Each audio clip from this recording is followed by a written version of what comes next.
नमस्कार. आज पुन्हा परत बऱ्याच दिवसांनी एक व्हिडिओ पोस्ट करतोय.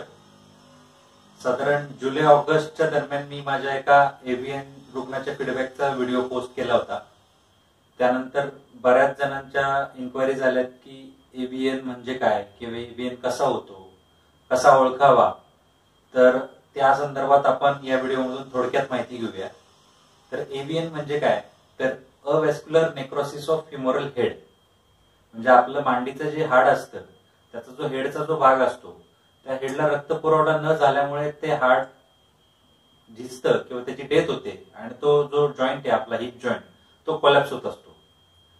आणि त्याचं सगळ्यात शेवटी त्याचं हिप रिप्लेसमेंट हेच एक ट्रीटमेंट राहते.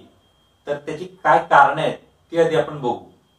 त्या कारणांमध्ये जर ट्रॉमा म्हणजे आघात झाला, आपला ऍक्सिडेंट झाला, त्या ठिकाणी मार लागला तर एव्हीएन होऊ शकतं.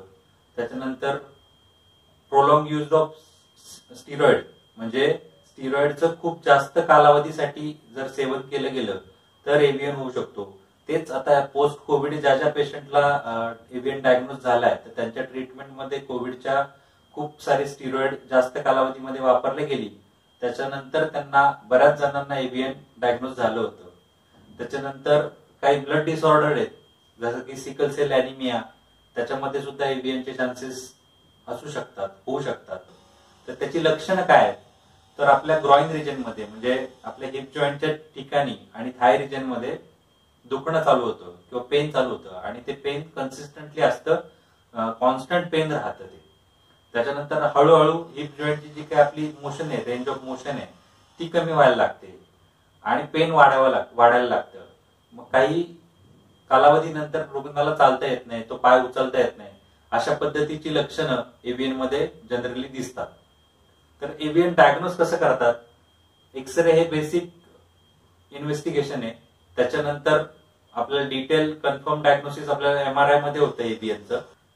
तर ती मॅनेजमेंट काय, तर मॉडर्न मॅनेजमेंट मध्ये याला सुरुवातीच्या काळामध्ये कोर डिकॉम्प्रेशन सर्जरी टाईप असतं, जे की ब्लड फ्लो तिथला जो आहे तो इम्प्रूव्ह करतं.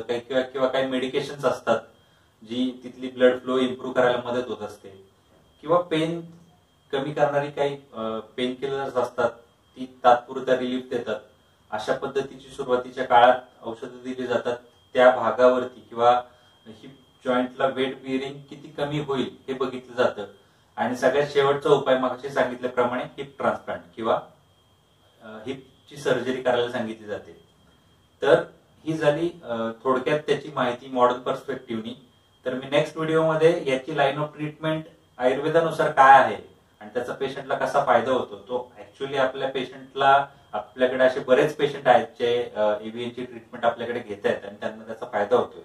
तर आयुर्वेदिक मॅनेजमेंट एव्हीएन मध्ये कशा पद्धतीचे असते याच्यासाठी नेक्स्ट व्हिडिओमध्ये मी तुम्हाला माहिती देईल. So stay tuned.